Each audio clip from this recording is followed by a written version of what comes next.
Добро вечер. Во 360 степени на МРТ1 вечерва гостува Александар Трајановски, еден од новите подпредседатели на СДСМ. Трајановски, кој на подпредседателската функција беше избран во ноември минатата година, е доктор, хирург, ортопед, а со академска титула доцент на медицинскиот факултет при Универзитетот Гоце Делчев во Штип. На политичката сцена стана повидлив на ланските локални избори, кога како кандидат на СДСМ успеа да влезе во вториот круг од трката за градоначалник на аеродром. Господин Трајановски, добре дојдовте во 360 степени. Добро ве најдов. Вие сте скопјанец, израсна сте во аеродром, реков работите на Скопскиот клинички центар, а предавате во Штип. Зошто таму, а не во Скопје, немаше ли место за вас на УКИМ? Вака, израсен во Скопје, како што рековте, 45 години цели живеам во Скопје, поточно во населбата аеродром. Да, предавам на УГД во Штип, на медицинскиот факултет, примерно затоа што таму се отвори прво место за насловен доцент прво, па после и реизбор во доцент. Едноставно сакав сите мои вештини и знаења да ги пренесам на колегите на Штипскиот факултет, затоа што верувате има многу спремни колеги кои доаѓаат од тој дел на Македонија и заслужуваат да предаваат и колеги од Скопје, така да за мене апсолутно предавањето како предавање е дел кој може да се пренесе секте. Не е битно само да се сконцентрираме во Скопје. Мора да го пренесеме знаењето и во делови како што е. Ама наукиме по-компетитивно за да се стане доцент, така? Да видете, и таму и на УГД станува компетитивно, затоа што моментално катедрата по ортопедија и хирургија ја сочинуваат искусни професори кои се пред све добри хирурзи, а и имаат што да кажат. Да, секако УКИМ, ние нели знаеме све да централизираме во Скопје, како што и све во држава, можам да кажам дека и УКИМ има една огромна компетиција, па дури некогаш и меѓучовечки односи нарушени, и тоа помеѓу колеги, за жал, што ја не сакав да влегувам воопшто во такви игри. Каков е квалитетот по вас на студиите по медицина во Штип? Треба ли да стравуваме за квалитетот на докторите што излегуваат од тој универзитет? Не, апсолутно нема потреба да стравуваме, затоа што веќе речам за специализацијата по ортопедија.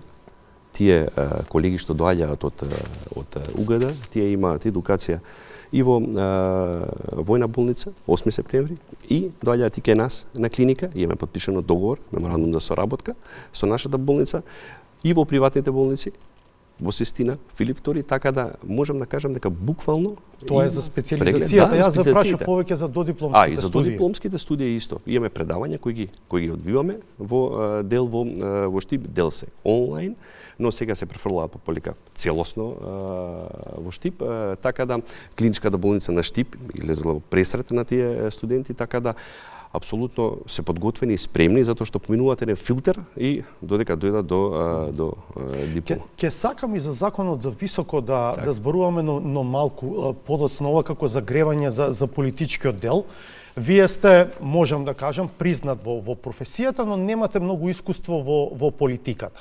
Како наеднаш стигнавте да бидете подпредседател на СДСМ?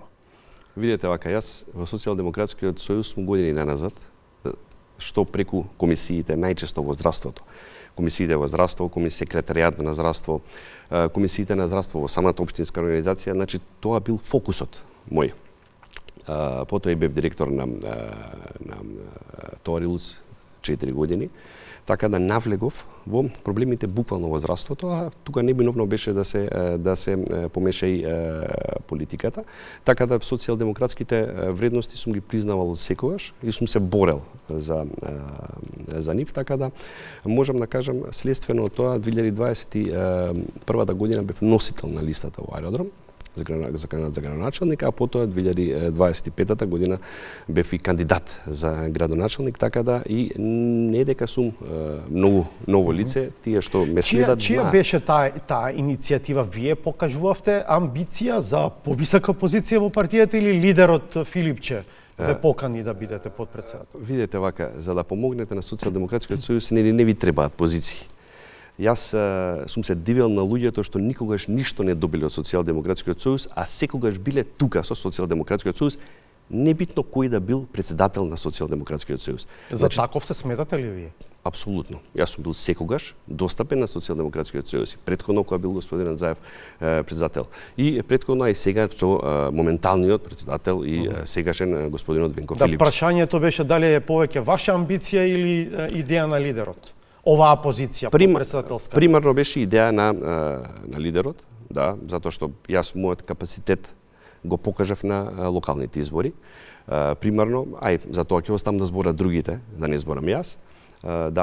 Така да од таму се наметна позицијата дека можам да помогнам и во делот на високото раководство. Сега самиот спомнавте од 2020 до 2024 бевте медицински директор на Универзитетската клиника за има едно долго име, травматологија, ортопедски болести, анестезија, реанимација, интензивно лекување и ургентен центар. 2021 носител на листа на СДСМ на локалните избори во Аеродром, 2025 кандидат за градоначалник. Ова е вашиот политички опит, да речеме, повидлив, по значаен. Подпредседател на СДСМ е сепак друга лига. Така? Се сложувам. Да. Кога решававте да ја прифатите таа позиција, сметавте дека сте подготвен да го направите тоа? Видете, прво подпредседател на партија како што е Социјалдемократскиот сојуз е многу одговорна работа, затоа што збориме за државотворна партија. Подпредседател на Социјалдемократскиот сојуз во овие услови сега, кога партијата после парламентарните избори, можам слободно да кажам, го достигна дното, да излезете, да се борите на терен, прво како кандидат за градоначалник, а сега и како подпредседател, не можам да кажам дека е лесно прифатлива. Затоа што сега знаете, имаше период кога многу од претходните луѓе што партијата се нашла во многу тежок период за нив, ги направила тоа што се после парламентарните избори станаа професионалци. Едноставно непознати за партијата или партијата како да ја оставија партијата низ вода. И тоа не е ништо ново. Тоа не е ништо ново. Ништо чудно, веројатно. Јас не можев така да играм затоа што мојата определба за социјалдемократските вредности била секогаш таа и затоа сум се нафатил и во овие тешки услови да помогнам и да застанам, значи, на една позиција која е одговорна и која има што е вашата мисија во политиката? Еве да речеме утре ако се случи СДСМ да се врати на власт, казе се гледате себе си? Не знам, не сум размислувал. Значи, од самиот почеток во влезот во централниот одбор, па во извршниот одбор, никогаш не размислував каде би се нашол, доколку некогаш ја преземеме власта. Сега се моите размислувања ќе ги опишам повеќе према сопартициите, затоа што зашто го зборам ова? Затоа што мислам дека сега треба да се спуштиме на ниво на општински организации. Тоа е мојата улога сега. Буквално ја поминувам секоја општинска организација во државата. Буквално ја трпам секоја критика и основана и неоснована, а и секоја пофалба. Тука сум, значи да одговорам на сите прашања на моите сопартици и се надевам како што ќе поминува времето, а тоа е видливо, затоа што има еден пресек после парламентарните избори 2024 година и сега после година дена е огромна разлика во самата партија. Ви доаѓа ли да си кажете што ми требаше оваа работа, да си го нарушам раатот, сега имајќи предвид што се слушате на овие средби со општинските организации? Не. Убеден сум дека сум ја донел правилната одлука и убеден сум дека ќе успеам да помогнам на Социјалдемократскиот сојуз да се врати на патиките како Ве видовме на фотографиите на една таква средба од изминатиот викенд. Раководството имаше состанок со представници на општинските организации од изборната единица 4. Таа го покрива југоистокот на државата. За што се зборува на тие средби? Видете, секогаш сме го слушали членството. Моја задача е буквално да бидам достапен на сите и тоа го покажи конгресот што го организиравме при крај на месец јануар. И тука имаше доста забелешки и од нашето членство, а имаше и доста конструктивни разговори во смисла како да се тера политиката понатака во самата партија, со тоа што се донесоа некои одредби за кооптирање, начала се кооптираат нови лица во централниот, извршниот. Така да, од тој аспект, кога ќе го сублимираме све тоа, следствено на тоа испадна и распоределбата во тимови од самата наша партија, да ги посетиме сите општински единици поделби, прва, втора, трета, четврта, да ги посетиме сите членови во самите општински организации. Видовме фотографии од обраќање на лидерот Филипче. Од другата страна се слуша гласот, има прашања, има укажувања од луѓето од партијата. Значи, пред месец дена беше регионална средба во Штип. Добро. Изборна единица тројка и таму беа буквално сите општински организации од изборна единица тројка, ако ви кажам дека траеше цели 4 часа. Имаше во едно излагање председател Венко Филипче, потоа и дел од раководството, и ги оставивме општинските организации да се ги кажат сите своји проблеми и сите своји идеи. Така да една конструктивна дебата во која апсолутно председателот и раководството беше отворено за сугестии. Има ли критики од базата кон раководството? Критики имало секогаш. И не е природно да нема критики. Само да си плескаме, да се тапшаме по рамо, не е природно. Природно е да има критика, доколку е таа стварно добронамерна, доколку е за цел да се подобри функционирањето на партијата. И има ли чувство во базата Абсолютно. Дека партијата се води во вистинска насока? Еве сега како ќе ви кажам. Кога председателот е тука да ги сослуша сите проблеми, да ги сослуша сите забелешки, и со оглед на тоа да направиме состанок повторно во централата со цел тие забелешки да се впијат, тогаш не може да кажете дека партијата не се движи во правилна насока. Со оглед на тоа, сакам да кажам уште нешто, дека огромна разлика има од пред година дена, кога веќе почнаа и сами луѓе да пристапуваат со цел, значи да даваат идеи и да учествуваат во самиот процес. Порано пред година дена тешко можеше да најдете човек кој сака воопшто да биде во процесов. Сега е диаметрално смената разлика, така да тоа ми дава надеж дека се движиме во една правилна насока. Сега го спомнавме конгресот, се одржа пред околу месец и пол. 24 јануари беше, така мислам, да. Каква е атмосферата во партијата по конгресот? Прво, под прашање едно, успеавте ли, ви се потврдија ли наводите дека структури од внатре работеа тој да не успее? Односно, да не дојдат мнозинството делегати, така да пропадне конгресот и практично да се испрати порака до раководството дека не е кадарно да ја води партијата. Видете, јас би го преформулирал другачие, во смисла на тоа дека имаше обид, значи за тивок бојкот од одредени општински организации, ама со оглед на тоа дека 70% од делегатите беа присутни на самиот конгрес, даде тотално легитимитет на целиот конгрес. Апсолутно беше и целата пратеничка група, која имаше осврт, имаше коментари, имаше што да каже, така да апсолутно во една конструктивна атмосфера конгресот помина со една порака на сплотеност. Да немаше такви структури, веројатно немаше да има потреба и лидерот Филипче да ја каже, еве, меѓу другото, следната реченица. Кој планира да не подкопува одвнатре, кој планира да биде тројански коњ на ВМРО, нека се замине веднаш. Како би го искоментирал ова? Мене лично, ако ме прашувате, највеќе ме боли кога членови кои добиле све од партијата и доколку не им била партијата во даден момент од животот, немале да успеат во своите амбиции, некогаш се вртат против партијата. Во смисла, тоа не се сугестии како партијата да се движи подобро, туку едноставно бараат промена на председателот Венко Филипче или на целото раководство.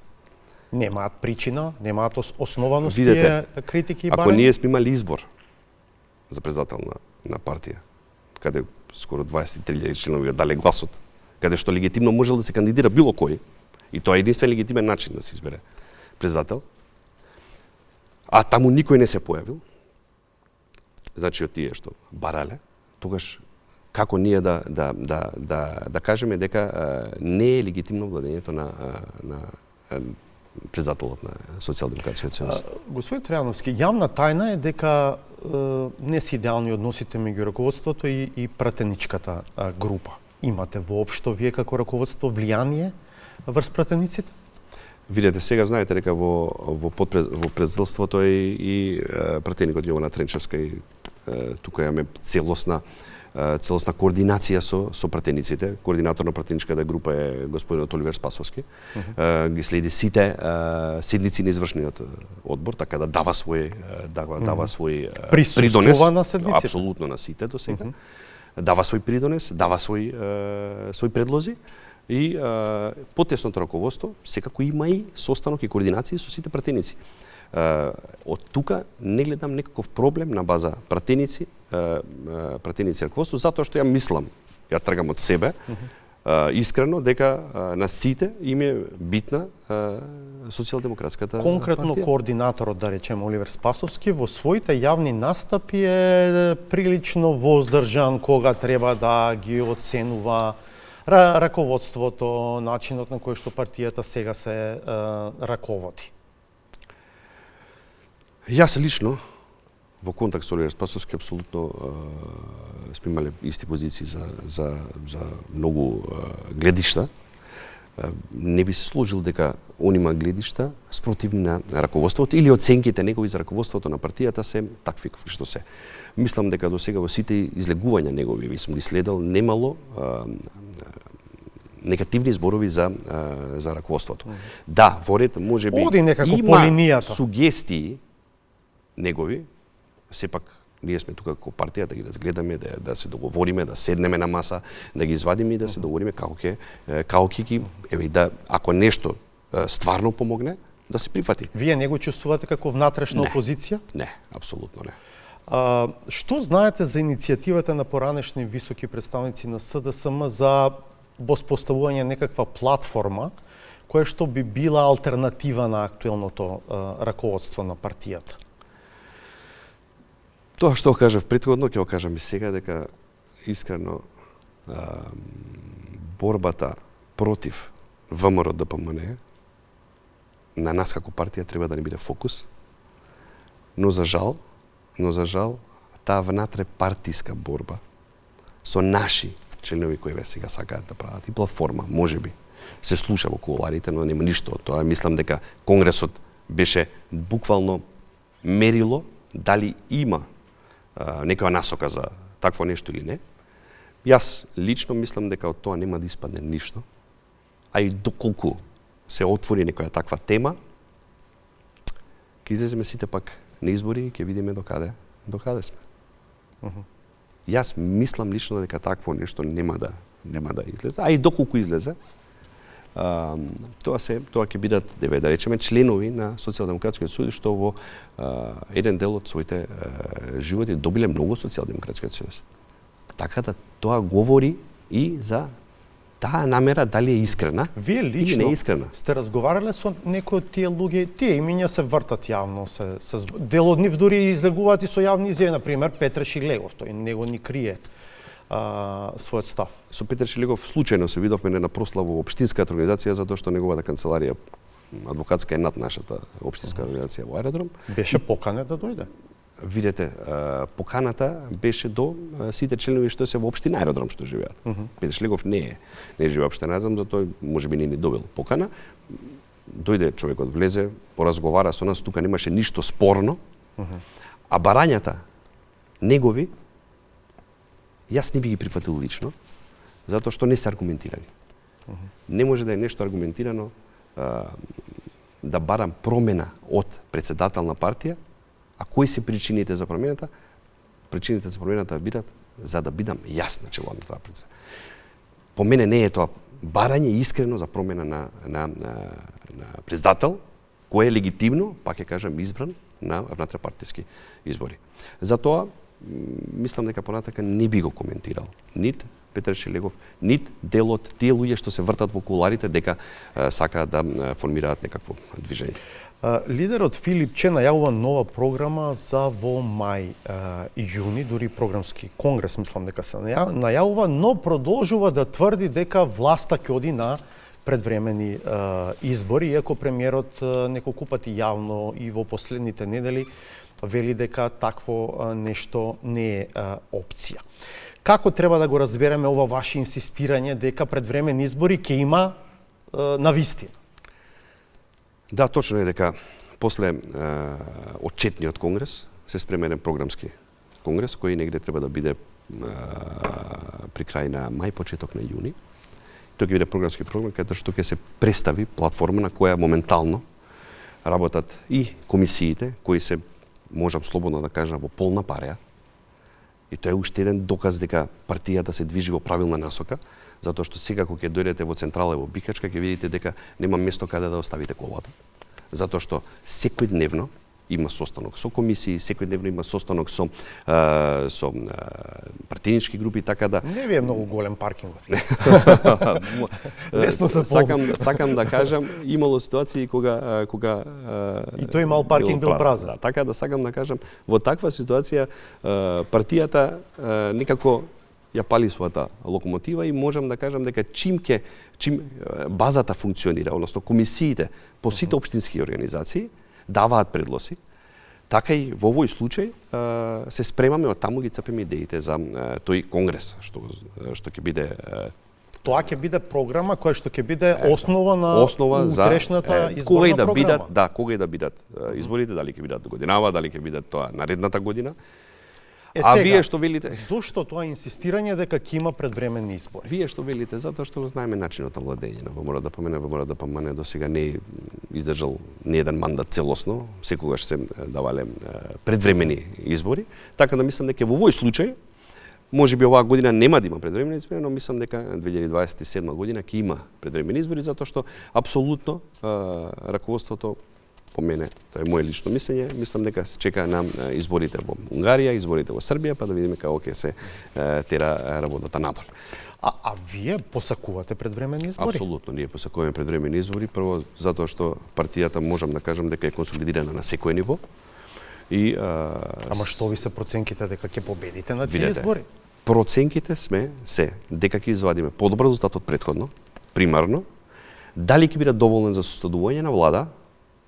Никој не може да каже, на крај крајава не значи дека тој што има владата е конструира, тој што има најмногу пратеници. Колку ние ќе извадиме, ќе зависи само од нас. Да, ВМРО многу помага во тоа со неговите политики, затоа што на секој чекор буквално имаме ние шанса со тоа што ќе го разобличим како објава, да укажеме на тоа дека ВМРО ја води државата во една лоша насока. Анкетите се уште одат во прилог на ВМРО ДПМН. Да. Анкетите одат во прилог на ВМРО ДПМН. Тоа не е само мотив да се стегнеме и да работиме повеќе на терен. Од темите што се актуелни, вчера на 8 март се одржа протестен марш во Скопје, од кој беше испратена порака до државата да преземе повеќе за да се намали насилството врз жените. На вашата одлука како СДСМ да го откажете традиционалниот 8 мартовски марш кој што ви беше планиран за во Богданци Патем и да го поддржите овој марш во Скопје, од ВМРО ДПМН стигна коментар: дебакал на Филипче и Шукова, уште не почнат, им пропадна 8 мартовскиот марш. Никој не сака да застане до нив. Зошто навистина се решивте на ваков потек? Лани 8 мартовскиот марш беше во Струмица. Беше одлично организиран. Оваа година беше планирано да се организира во Богданци. Таму имате градоначалник? Да, таму имаме градоначалник и сакавме таму да го организираме. Ама сепак со новонастаната ситуација се одлучивме да дадеме поддршка на граѓаните кои најавија протести во Скопје. И апсолутно ја пренаминивме одлуката од Богданци. Две може да бидат тезите. Една оваа на ВМРО ДПМН е дека сте имале проблем со организацијата на вашиот марш, дека ќе ви дојдат веројатно малку луѓе и така натаму. А втората е сега пак дали му дадовте партиска боја на вчерашниот протестен марш во Скопје? Не. Видете вака. Значи ја како граѓанин на оваа држава можам да идам да протестирам и да поддржам све што ја мислам дека е за доброто на граѓаните. Така да, дали сме дали ние поддршка сме дали затоа што сме излегле поддршка на протестот во смисла дека сме на стоп за насилство на жени. Тоа што се случува моментално со ова насилство на жени, не се случувало никогаш во нашата држава. Извинете, ама ја мислам дека ние испративме посилна порака што излеговме со луѓето заедно, дадовме поддршка без никакви партиски обележја, него да бевме во Богданци и да го направивме нашиот 8-мартовски марш. Зашто да не дадеме поддршка на луѓето од кои тука грчевито излегоа и дадоа силна порака и на владата, еви нека биде и на сите влади претходно, како се бореле со оваа состојба, така да апсолутно сметам дека излегувањето на и поддршка на овој протест нема никаква политичка конотација. Тука едноставно беше и членството повеќе за да се одвива овој протест овде. Сега велите дека насилство врз жените се случува како никогаш порано. На дел од овие ваши тези, меѓу другото на повикот Тошковски да си даде оставка, веќе по кој знае кој пат го барате тоа од него. Од МВР излегува со соопштение дека само во последните 2 недели поднеле 21 кривична пријава за 25 сторени кривични дела во врска со семејно насилство, од кои 6 пријави по брза постапка, што би требало да биде аргумент дека сепак МВР работи и постапува по овие случаи. Васко, еве да бидеме малце поотворени. Кај нас секогаш треба да се случи некоја катастрофа за да се заангажираме и да почнеме да работиме. И тоа ќе трае неколку дена и ќе заврши све тоа без ишто како кочани, како пулс. Ги поминаа за 2 недели. Ги свртеа сите дискотеки да видат дали се исправни, дали се по сите закони, а пред тоа години и пол спија. Сега, од овој аспект ја го зборам, значи, убиство на млада девојка и девојче да се случи покрај 12 пријави до Центарот за социјални работи. Пријави до МВР. Ја не сакам ова општо да го политизирам, и мене ми е тешко кога зборам за ова. Дел се случувале и во периодот на претходната влада. Ама таа девојка лежала и на абдоминална хирургија, да речем. Таму било нападната. Таму доаѓале, таму било пријавено, таму доаѓала полиција. Доаѓале од Центарот за социјална работа. Значи, никој тоа да не го препознае, одговорноста се сведува само на едно место. Во Центарот за социјални работи и во МВР. Сега, ние можеме да направиме внатрешна контрола, да видиме кој полицаец доаѓал, кој направил ова или она, ма тоа не го оправдува тоа што се случило. Зашто ние бараме оставката од министерот за внатрешни работи? Затоа што секогаш он делува од кога ќе се случи нешто. Не делува да го превенира тоа. Буквално тоа го кажа и силнокешниот протест кој стварно имаше голема масовност. Зошто не функционира тој систем? Може би сега се случува едно ескалирање на состојбите во тој дел, но факт е дека ние имаме нефункционален систем. Не само во овој период и во мандатот на оваа влада, и претходно. Затоа што нема одговорност, пројасно. Затоа што институциите спијат. Буквално вие не може, ако имате толку и толку пријави до Центарот за социјални работи, да никој да не излезе да види каква е ситуацијата. Не може, ако имате толку и толку пријави до МВР, да никој да не постапи на терен. Тоа е заспаност. Тоа знаете како е? Се случуваат вакви работи. Ќе ги тепаат и друг пат. Тоа е недозволиво. Недозволиво за наши услови. Има ли културолошки и социјални причини за тоа? Секако дека има и културолошки и социјални причини, ја не викам дека не е така. Ама вие ако сте држава, треба да навлезете у секоја пора од општеството и буквално да ги подигнете, дали ќе подигнете свест за семено насилство, за булинг, за такви состојби, тогаш окей, навлезете и подигнете кампања. Веќе ако не можете да се справите со ова, подигнете кампања. Све се постигнува ако излезе на виделина. Па зашто се овие протести? За да ја разбудат државата. Гледате дека државата 2 години спие и тоа е факт. Не може да ме побиете со ништо дека не спие. После такви трагедии кои не се случија. Во ред, дали тоа ќе опре граѓанскиот сектор? Дали тоа опозицијата ќе ги отвара очите? на граѓаните, некој мора да го прави тоа. Еве МВР ви велам излезе со податок дека постапува. Каде мора 2 години? Сега излезе да постапува. Само од почеток на 2026 има 4 убиства на жени. И 2500 пријави за насилство на жени. Каде е МВР? Тоа го зборам, тоа е проблемот, што ние све правиме од кога ќе се случи. Од кога ќе се случи ваква трагедија е касно да се реагира. Некој треба да одговара.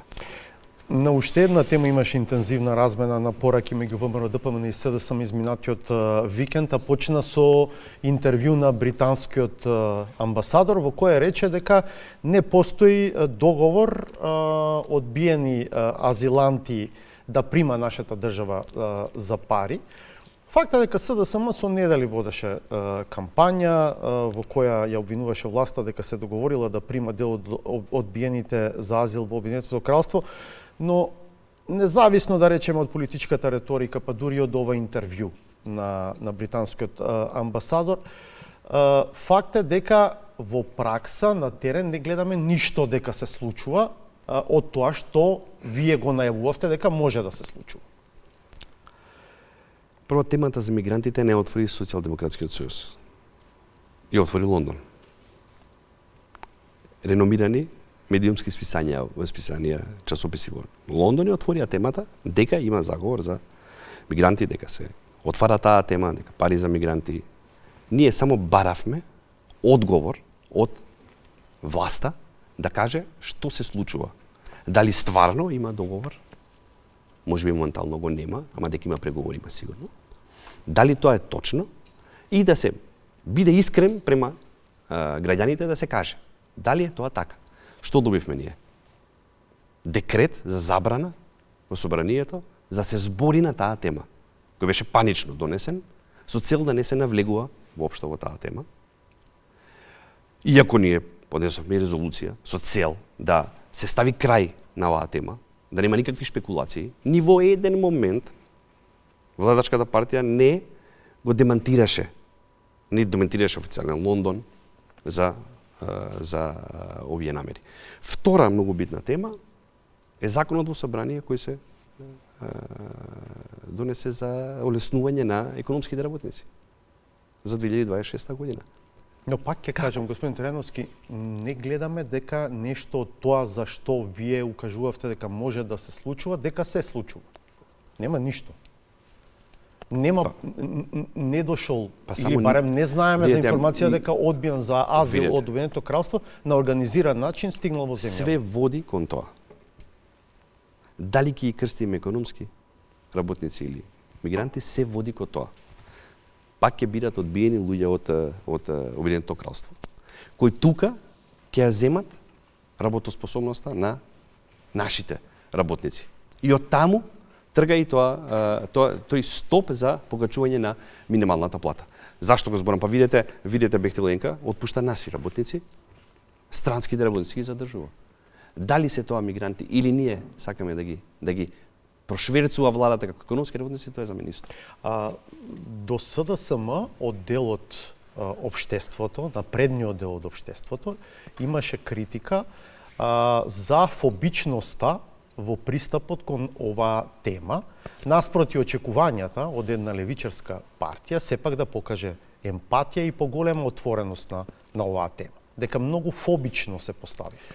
Од таа емпатија и отвореност према многу теми што ги има Социјалдемократскиот сојуз во минатото, ВМРО го искористи тоа максимално што може и со една тотално лажна кампања дојде на власт. Така да сега, извинете, ама моравме да предочиме што може да се случи доколку тоа се деси. Така да, јас сум сигурен дека има некаков договор, дали е постигнат или не, ќе покаже времето. За случајот со враќањето на бегалецот Артан Груби, кој видовме дека експресно од затворски притвор заврши во домашен притвор, остана неодговорено. Зошто вашите пратеници во собранието не му поставија на премиерот прашање поврзано со оваа тема на првата следна сесија за пратенички прашања? Васко, зашто добивме одговор ние од премиерот до сега? Реално. За која тема добивме одговор од премиерот до сега Тоа секако не е причина да не прашате, а вие прашувате и на многу други теми. Ако е тоа основното објаснување, тогаш не треба за ништо да прашате. Сега. Председателот имаше и говори прашања баш буквално за Артан Груби, а ние и по сите телевизии, по сите медиуми излегуваме и го говориме постојано Артан Груби, како и држевме пресови за Артан Груби. Како е можно лице кој е бегалец, кој е години и пол надвор, безбеден, да дојде во нашата држава и преку ноќ да стане небезбеден. Значи, тезата на власта е дека во СДСМ постои страв од евентуалното сведочење на Артан Груби пред органите на прогонот со алузија дека тој можеби ќе проговори, па некој од поранешните функционери ќе настрада во некоја постапка. Тезата на власта е една. Тоа е нивна теза. Како и многу други тези за дефокус. Артан Груби, кој година и пол бил, по сите шпекулации нели вика дека е близко некоја соседна земја, не можам сигурно затврдам, решава сам да се предаде на органите на прогон кај нас, замислете. Доаѓа на граница, го чекаат камери, го чекаат полицајци, го фаќаат и го носат во суд, во обвинителство. Што се случува понатака? Говоревме и дента на контактни емисии дека е политички договор. Од каде тргам дека има два аспекти. Политички договор е затоа што Артан Груби добива куќен притвор. Не е виновно во обвинителството за куќниот притвор, кога ќе добие насоки од АНБ и од МВР дека се работи за нарушување на безбедност на Артан Груби во институција, а во исто време и директорот на затворот да излезе со изјава дека му го гарантира престојот во истражниот затвор Шутка на Артан Груби. Значи имаме, извини Васко, тотална дискоординација на институциите, кои се под директна спрега од власта. Така? Ама ако било договор, тие предпоставката е дека ќе биле многу прецизно координирани. Валјда не може све прецизно да се искоординира.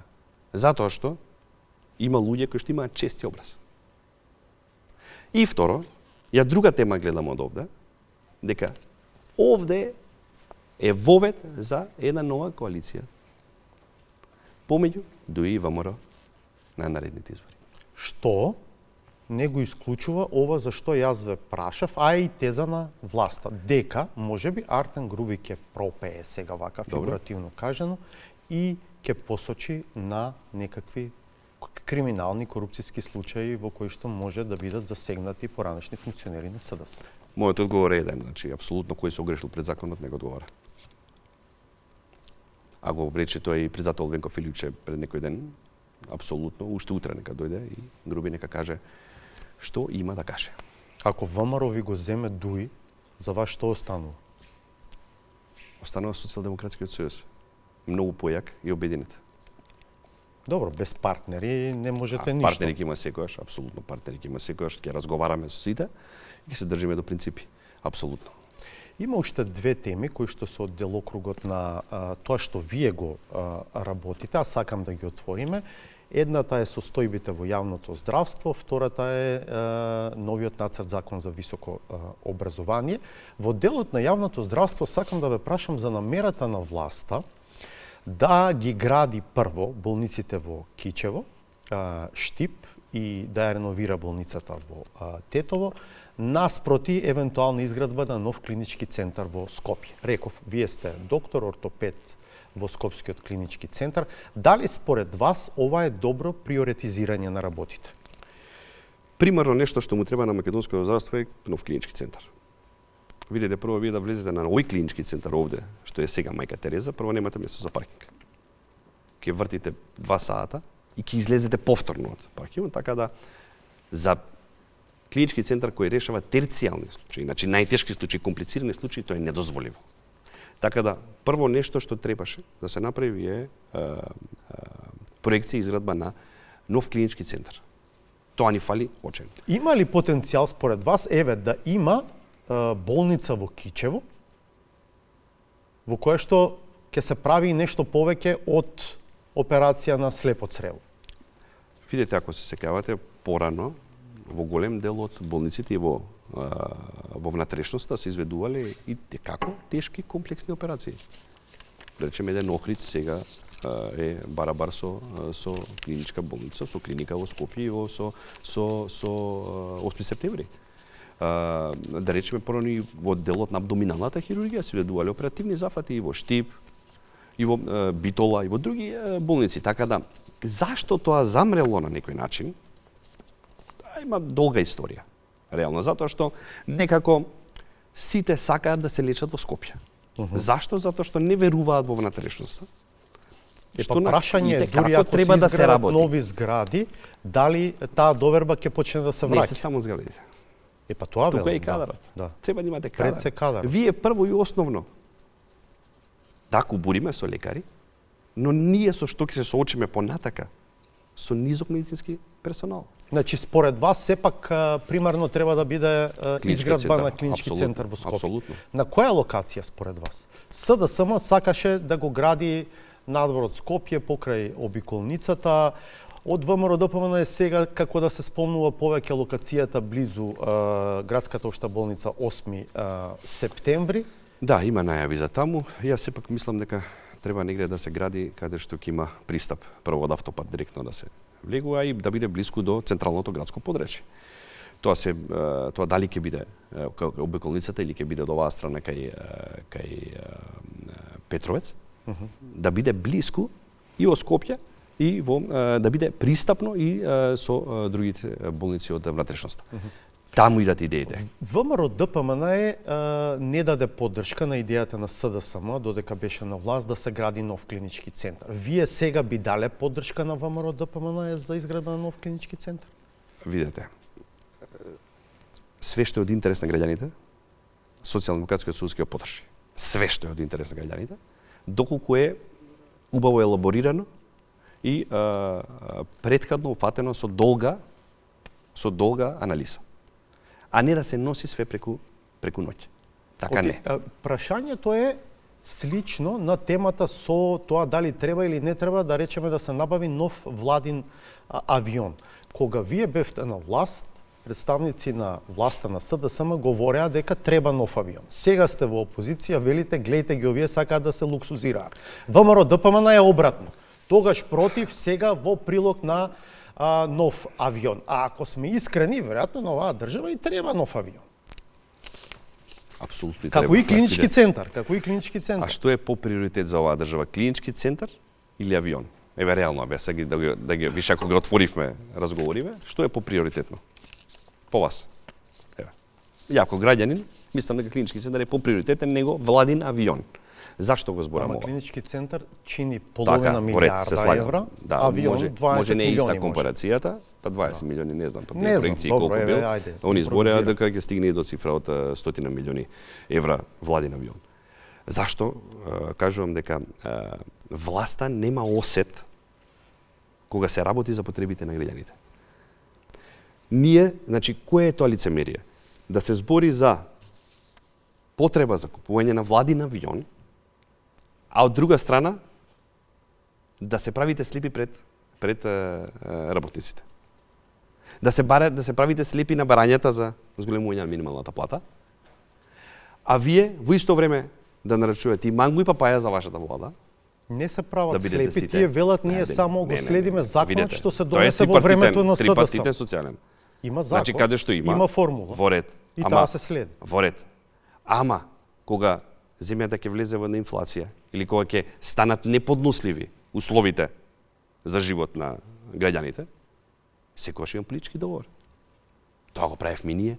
Ако ние донесовме таа методологија и сега видете, ако збориме за минималната плата е буквално се гледа целото лицемерие на ВМРО. Ние во првите 2 години, ако се гавате од нашето владење, од 8.000 ја направивме до 14.600 денари, некои 60% изголемување на минималната плата. После тоа се боревме и со ковид криза и со енергетска криза и стигнавме до 23.000 денари. И сметавте дека со формулата што е предвидена, таа редовно ќе си се нивелира како што треба. така, И сега ВМРО ДПМН само го следи Ама тоа. гледате дека протестите на синдикалците, имаше најмасовен протест синдикалци од кога постои нашата држава. И реално, тука, примерот, и владата се прават слепи. Добро, јавно здравство реков. Едната тема беше ова клинички центар или регионални болници. Откако се смени власта летото 2024, има ли промени во делот на јавното здравство и во која насока? Апсолутно нема никакви промени, затоа што прво и таму има промени на министри цело време. Прво беше господин Таравари, сега господин Талију. Апсолутно. Значи, подеднакво лошо или подеднакво добро како во ваше време? Вака се кажа. Промени у смисла на подобро нема.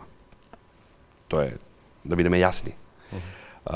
Ако ние во наше време, во една, значи времето наше, во една ковид криза на менаџирање на здравството и сега ова време, кога немате апсолутно никаква криза, сега е на повидок кризата на Блискиот Исток, значи не може да се споредат. Значи во нашето време беа платите качени за 100% само на лекар специјалист. Каде се на сестри?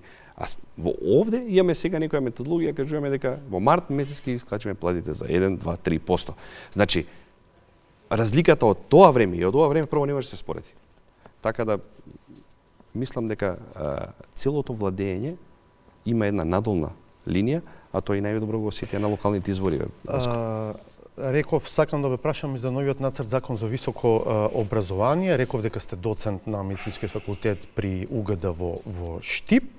Ставот на вашата партија е дека целиот нацрт закон треба да се повлече. Да. Дали е тоа и вашиот личен став, особено што веројатно дел од одредбите, ако се усвојат така како што сега се напишани во нацрт законот, ве допираат и вас и вашата амбиција утре да напредувате во академската кариера, бидејќи сте доцент, следно би требало логично да бидете избран во вонреден, понатаму во редовен професор. Апсолутно ме допираат и мене, ја доаѓам од таа академска фела. Доцент сум на Штипскиот факултет и можам да кажам дека примарно во неколку аспекти ја лично, па и тој партиски став не би се сложил со законот за високо образование, уште кога беше ставен на НР. Имаше огромни реакции од фелата, огромни реакции, и све тоа министерката го гледа со некои розови ночери и пробува да го балансира колку може. Најавува дека ќе има корекции. Апсолутно ќе има корекции, мора да има корекции. И второ, зашто мораше толку да се брза? Прво, еве видете ако беа собрани околу 60 на професори за да се тој закон да се разглоби, ние со толку луѓе устав ќе смениме, а не па закон за високо. Кои се тие професори? Зашто се? Што се главните забелешки? Главните две забелешки според мене лично се прво нарушување на автономијата на самиот факултет преку Советот за квалитет, каде што ќе има инфилтрирани луѓе од Министерството за образование, каде што тука се става рака од Министерството. Мислите на универзитетските совети? Да, апсолутно. И второ, нешто што не сме да се дозволи, е притисокот на професорите на академската фела, значи ќе работат под притисок да мора да се објавуваат толку и толку научни труда во такво и такво списание. Сега, општиот впечаток во јавноста, а и од тоа што го зборува министерката е дека за медицинските науки, техничките, природните, тие критериуми што сега се предвидени во новиот нацрт закони не се толку тешко достижни, дека проблемот е за дел од општествените и дел од хуманистичките науки. Сега вие кажувате нешто друго. Вака, поентата е друга. Притисокот со кој не тераат да работиме. Вие имате едни услови за да ви изберат во звање, а други потешки услови за да го задржите звањето. Тоа го нема нигде. Примарно. Второ, се укинуваат, ми се чини сега, ако се прави, значи законот за квалитет Советот, се укинуваат одборот за акредитација и одборот за еволуација. Значи само агенцијата за квалитет останува. Значи мандатот се продолжува, Затоа што Чекайте, за Александар Трајановски тешко ли е да објави за избор на вонреден 7 труда, мислам дека, од кои 4 во Web of Science? Видете, за мене не е тешко да објавам. Не е спорно тоа дали е тешко, ама зашто да работам под притисок дека морам да ги објавам во Web of Science? Затоа што избориме некој со и H-индексот што го збориме, дека со H-индексот така, тоа ќе биде главно мерило за унапредување во Тоа знања. е поврзано со цитираноста, така? Со цитираноста, значи таму не е колку сте објавиле, туку колку ве цитирале. Па како тогаш ќе ја земе незината влада, прво професорката Силјановска, H-индекс има 1. Премиерот Мицкоски има H-индекс 1. Како они ќе го задржат своето право за професори? Значи, и второ, тука се е во пензија, сакам да кажам нешто друго. редовен професор и нема реизбор. Не, вака само друго нешто сакам да кажам. Дали мислите вие дека со ова се отвара вратата за непотизмот? Буквално. Не го спреча никако непотизмот, затоа што деца кои се на професори ќе можат многу полесно да се пишуваат како коавтори и да ги прескокнат овие студенти кои не можат туку така лесно да стигнат до објавување на трудови. Па аргументот на министерката е дека е многу тешко, ако се веќе критериумите многу построги, тогаш многу потешко дури и за децата на професорите ќе биде евентуално да станат доценти, професори понатам. Не се слагам. Сакам уште само ова да ве прашам. Законот воведува така наречени студии од јавен интерес. При тоа, таму се вброени студиите по медицина. Тоа преведено значи студии кои што ќе може да се студираат само на јавните, односно државните универзитети плюс штуловиот. Што мислите вие за овој пристап? Иако министерката и јавно кажа дека тој список ќе биде ревидиран, но за медицина беше експлицитна дека ќе може да се студира само на државните универзитети. Се прави дискриминација према приватните факултети, тоа е факт. А второ, сега има ли по медицина факултет приватен? Нема се уште нема. А има ли негде капацитет да може има план? Зашто да не? Зашто да не? Ако исполнува сите сигурни критериуми, сакам да кажам, и услови, зашто да нема медицински факултет приватен, да речеме. Ако може да има и приватни други факултети, зашто да нема медицински приватен факултет? Ако не ги исполнува, сакам да кажам, мора да ги исполнува сите критериуми. По мене, тоа е една јасна дистинкција дека не сме воопшто со приватен факултет да се дури право да речеме. Ајде, за медицина можеби вака е до негде може да држи, затоа што е тешко да се сегде да ги имате вие сите институции на располагање во приватен. Да. Ама тоа не значи дека не може да се подпише договор со еве Југа да нема судска медицина, па има подпишано договор со судска медицина. Што е тука спорно? Таму да се обавува наставата, не е тоа ништо спорно. Така да пак ќе кажам, целосна акредитација по строги услови и стандарди, да. А паушално и само да се ставаат проблемите под черигиче, не. Благодарам за овој разговор. Благодарам, Васко. Почитувани, ви благодарам за вниманието. Ве поканувам до крај да одгледаме новата саботажа. Ние ќе се видиме повторно в четврток во редовниот термин во 20:15. Пријатно.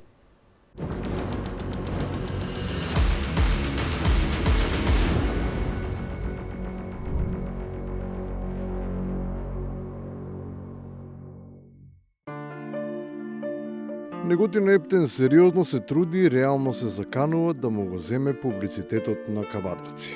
Сепак, таму градоначалничката воопшто и не е во центарот на вниманието. Туку на подиумот се еден до двајца бучни советници и несигурната и нервозна председателка на Советот. Колега, не поставујте прашање, како благодарам. прашањето е тоа? Кај се потрошени тие пари и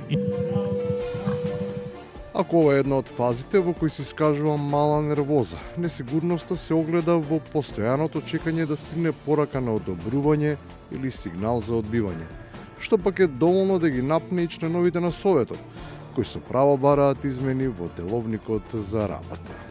Додека чекаме да се договорите на телефоните, мојата процедурална забелешка е баш заради тоа. Значи не може сега 30 души да чекаме некој да се договори на телефон што ќе правиме понатаму. Колега, ти не можеш да обвинуваш дека некој се договара на телефон. Да донесеме одлука, сите телефоните да ги оставиме настрана пред да почне седницата. Битката не е само телефонска, туку и лекторска. Председателката не сака да слуша обраќања кои не одговараат на незините стилски барања и содржат јазични недоследности кои не го задоволуваат незиниот вкус. Па таа едноставно не може да дозволи така непрочистен јазик да оди во етерот. А иначе они си гласат, а ние седиме као дрвени дргани тука, куклици, правим мнозинство и си го чешаме езикот. На некој му е смешно, на некој не. Колега, благодарам. Ме чека да докажам, со благодари, чим Не ти се кажам, однесувате како а што не ти треба на одговара. седницата и користите Како недобар сега- вокабулар. Како? Но не е само јазикот во прашање.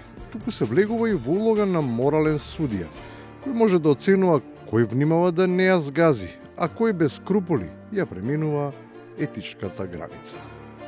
Материјали несоодветни не читам. И немој да ме милсираш повеќе. Значи јас сум образован и го разбирам. На вашето однесување. Да, значи ја моето однесување. За моето однесување, за моето однесување немаш право ни да ме опомнуваш, ни да ми кажеш ја како да се однесувам. Ти не си ми мене педагог тука и да ми држиш воспитни мерки. Таквото однесување веројатно и би било санкционирано, ама ако нивото на кое се води седницата е такво како што е, освен спроведувањето на дадените директиви, не се знае како да се игра без подредено сценарио. Констатирам дека точката нема да биде додадена на дневниот ред, не е усвоена за да биде додадена. Фала Богу што не ја освоите, иначе немаше да знаете кај да ја ставите.